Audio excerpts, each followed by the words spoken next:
Hello, friends, and welcome to the first episode of the all-new podcast on this channel, 12 FPS Gaming. I'm Spartan Flash Sentry, and today I'm joined by my alt model / Rule 63 co-star, Sentra. Say hi, Sentra. Sup, dudes? So, on to the topic of the day. Yes, indeed. Yes. So are we finally going to talk about the elephant in the room? No, I think we're going to save that for another episode. What I'm referring to, of course, today is the Battlefield 6 Open Beta weekend. As we all know, DICE EA was gracious enough to offer out some advanced play keys to those who watched the closed beta tester streams on Twitch. Needless to say, it was a hell of a weekend. Exactly. It's great to see a Battlefield game that feels like Battlefield again. Definitely feels like a return to form. I gotta agree. It's like riding a bicycle. You never forget how to play. It's so good to be back. So you played well this weekend? Hell nah, I got my shit absolutely caved in. But of course, I chalked that up to managing to get the game to run on my laptop, which only has a Radeon 560 under the hood. Nah, you rusty as fuck, boy. Possibly. Only a better computer's going to know for sure. Needless to say, the servers opened up for private beta on Friday and then reopened for everyone else on Saturday, with free beta opening up this weekend. You want to tell them about the queue? Oh, yeah. Ina, bring up the big screen. Hey, guys. I think this game might be kind of popular. I think it's safe to say the Battlefield fan base was a bit hungry for this. Yep, as well as a large portion of the COD community. I think they were tired of Fortnite with extra steps. So you got to play. Did you get to stream with anyone? Yep. I ended up jumping into the game on Friday with Dutch Butters and a bunch of the other A-Team members. Big thanks and shout out to Rinsler out there, the A-Team, who hooked me up with the code literal minutes before Dutch's stream started. We wanted to get the founding members in for that one and have it be myself, Christ, and Dutch and Salty, but sadly, Salty found out his code was expired by the time it was time to play. So, yeah. F in chat for Salty, guys. Oh man, that sucks. Pour one out for Salty, everyone. What about you, Sen? You play any of the beta this weekend? A little. Definitely feels like Battlefield again. Absolutely. I really liked when the engineers would pile up in groups behind the tanks and continuously repair them. And the other side, be freaking out. Like, why won't this fucking thing die? Man. I like that the vehicles are back, but it feels like EA may have oversimplified them. There's no more cooldown timer when your turret or tracks get disabled, so you have no idea when you're going to come back online. Really feel like we should probably build that back in. There is still a chance that they will. I mean, this is still a beta after all.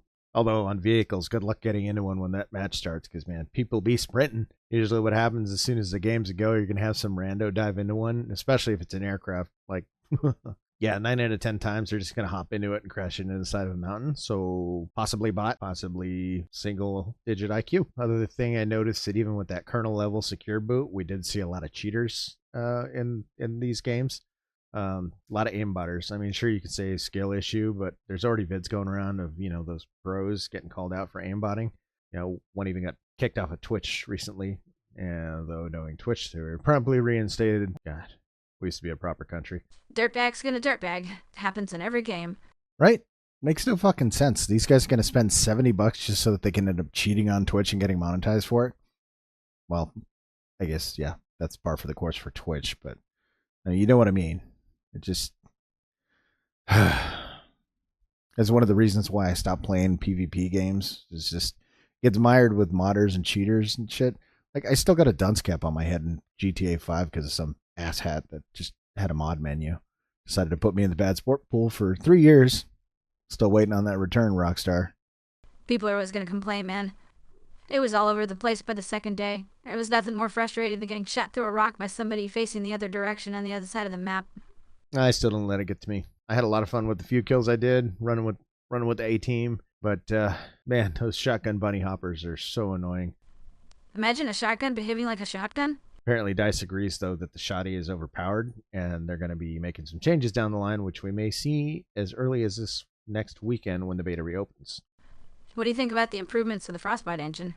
Yeah, the Frostbite engine brings back that level destruction that we had in Battlefield 4, and I'm assuming 5 and 2042. I don't know. I didn't play the other two sequels. Took a bit of a break from PvP due to the aforementioned cheating bastards. But yeah, the level destruction is back. We're blowing chunks out of walls. We're putting holes through more walls, bringing down buildings, and I really like it. I always like level destructibility. It's one one of those things I've loved ever since the Red Faction series. And I'm glad to see it back. I'm glad to see it working. And the fact that it ran on my sluggish rig means, it's probably looking spectacular on people with, rigs like Dutch Butters and, people with high-end PCs. People with high-end PCs are going to enjoy the shit out of this.